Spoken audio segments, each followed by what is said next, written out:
श्री गणेशाय नमः। श्री कृष्णाय नमः। श्री लक्ष्मी नारायण भगवान की जय। बैसाख मास महात्म्य की जय। अथ बैसाख महात्म्य 11वां अध्याय।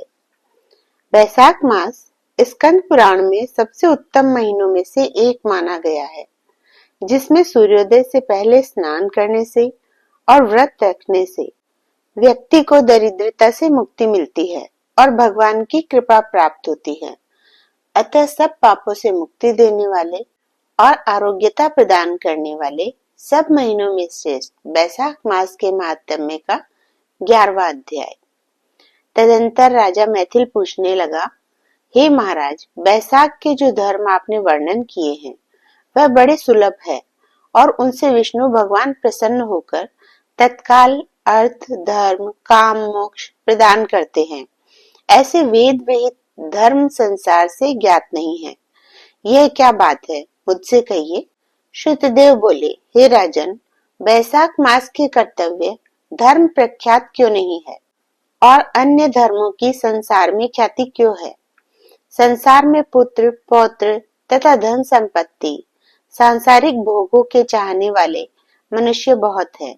इसलिए राजस और तामस धर्म संसार में प्रख्यात है और जो इच्छा रहित सात्विक धर्म सुख प्राप्ति कर विष्णु भगवान को प्रसन्न करने वाले हैं, वह पृथ्वी पर छिपाने योग्य हैं। इसका कारण बताता हूँ, सुनो। इक्ष्वाकु के कुल का भूषण काशीपुरी में नृक का पुत्र सार्वभौम राजा बड़ा यशस्वी कीर्तिमान नाम का हुआ है। यह जितेंद्रिय, क्रोध को जीतने वाला, ब्राह्मण्य और राजाओं में उत्तम था। एक दिन वह आकेट करता हुआ जा रहा था तो मार्ग में मुनि वशिष्ठ जी के शिष्यों को देखा, जो कहीं प्याऊ लगा रहे हैं, कहीं छाया मंडप बनवा रहे हैं, कहीं वापी निर्मल करवा रहे हैं, कहीं बैठे हुए मनुष्यों के पंखों से पवन कर रहे हैं, कहीं सुगंधित फूलों को दे रहे हैं, मध्याह्न समय छत्री दान कर रहे हैं, कहीं तांबुल दे रहे हैं, कहीं नेत्रों में कपूर लगा रहे हैं। यह देख राजा ने पूछा कि तुम कौन हो और यह क्या कर रहे हो? वे बोले, हम बैसाख में कर्तव्य धर्मों को गुरु वशिष्ठ जी की आज्ञा से कर रहे हैं, जिनके करने से धर्म, अर्थ, काम और मोक्ष मिलती है और विशेष फल तुम गुरु जी से जाकर पूछो। यह सब सुन राजा वहां से तत्काल चल दिया और वशिष्ठ जी के आश्रम में पहुंचा। राजा गुरु वशिष्ठ जी को प्रणाम कर और वहां बैठ कहने लगा कि हे मुनीश्वर, मैंने मार्ग में आपके शिष्यों को शुभ कर्मों को करते देख उनसे पूछा कि यह क्या और किस फल के निमित्त कर रहे हो। तब उन्होंने मुझे आपके पास भेजा है और कहा है कि हमें बताने का अवकाश नहीं है, गुरुजी के पास जाओ। इसलिए मैं आपके पास आया हूँ कि आपसे इन धर्मों को सुनूं। वशिष्ठ जी प्रसन्न हो कहने लगे, हे राजन, बैसाख मास में प्रातःकाल स्नान कर विष्णु भगवान का विधि पूर्वक प्रेम से पूजन कर दान करें और ब्राह्मणों की सेवा करें। ऐसा करने से जगन्नाथ भगवान प्रसन्न होते हैं। इसलिए तुम अपने राज्य में भी जहाँ जो कोई बैसाख धर्मों को न करे उसे दंड दो। इस प्रकार वशिष्ठ जी से बैसाखोक्त सब धर्म सुन भक्ति पूर्वक उनकी पूजा कर अपने घर चला आया और सभी धर्म कर देव देव निरंजन केशव भगवान में बड़ी प्रीति करने लगा। हाथी पर ढोल रखवाकर अपने राज्य में मुनादी करा दी कि 8 वर्ष से 80 वर्ष के वृद्ध पिता, पुत्र, भार्या या इष्ट मित्र कोई भी हो, जो मेष की संक्रांति में सूर्योदय से पहले स्नान नहीं करेगा और बैसाखोक्त धर्मों का पालन नहीं करेगा, उसको चोर के समान दंड दे देश से निकाल दूंगा। गांव गांव में धर्मोपदेशक ब्राह्मण नियुक्त कर दिए और धर्महीनों को दंड देने के लिए 10-10 सवार नियुक्त कर दिए। इस प्रकार इस चक्रवर्ती राजा के राज्य शासन से यह धर्म वृक्ष सब देशों में विस्तार पूर्वक फैल गया। जो मनुष्य प्रमाद से भी इस राजा की नगरी में मर जाते थे, उनको निसंदेह विष्णु लोक प्राप्त होता था और यमलोक नहीं जाते थे। जिससे चित्रगुप्त को लिखने के लिए कुछ काम न रहा। सभी पापी लोगों से नरक खाली हो गया। तब नारद जी धर्मराज के पास जाकर बोले, हे राजन, नरक में पहले जैसे हाहाकार शब्द अब सुनाई नहीं देते। खोटे कर्म करने वाले, माया और दंभ से बड़े हुए पापी मनुष्य तुम्हारे लोक में क्यों नहीं आते? और चित्रगुप्त भी हाथ पर हाथ धरे बैठे हैं, इसका क्या कारण है? तब धर्मराज बोले, हे नारद, आजकल पृथ्वी पर राजा ऋषिकेश पुराण पुरुषोत्तम का बड़ा भक्त है। उसने अपने देश भर में मुनादी करा दी है कि सब छोटे बड़े बूढ़े मेष की संक्रांति में बैसाख मास के धर्म का पालन करें। उल्लंघन करने पर दंड के भागी होंगे, जिसके भय से वहां की प्रजा के लोग बैसाख के धर्मों का पालन करते हैं।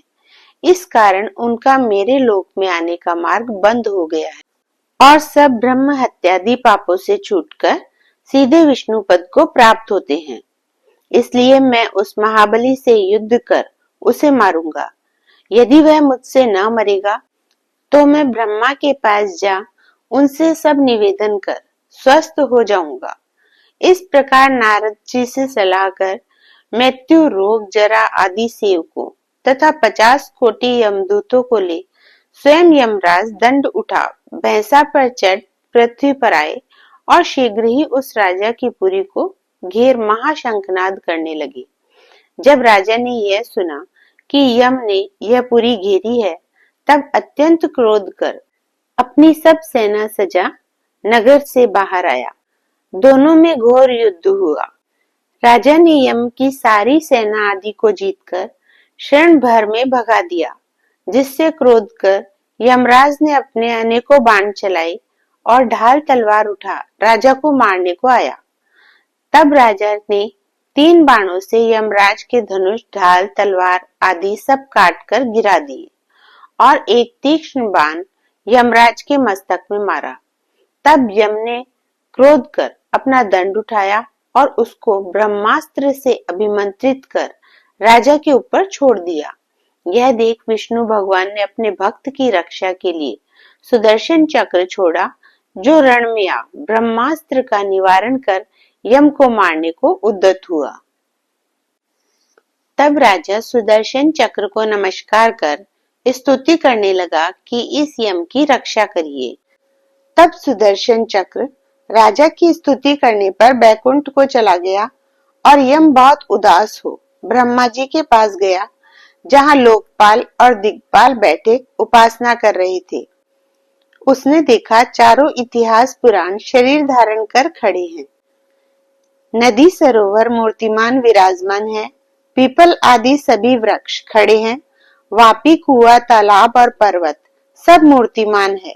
दिन रात, पक्ष मास, कला काष्ठा, निमेष ऋतु, अयन युग, संकल्प विकल्प, निमेष उन्मेष, यक्ष योग, करण, पूर्णिमा अमावस्या, सुख दुख, भय लाभ अलाभ, जय अजय, सतोगुण रजोगुण तमोगुण, शांत मूड, अतिपौर, प्राकृतिक विकार, कफ वात पित्त आदि सब चराचर मूर्तिमान सेवा में खड़े हैं।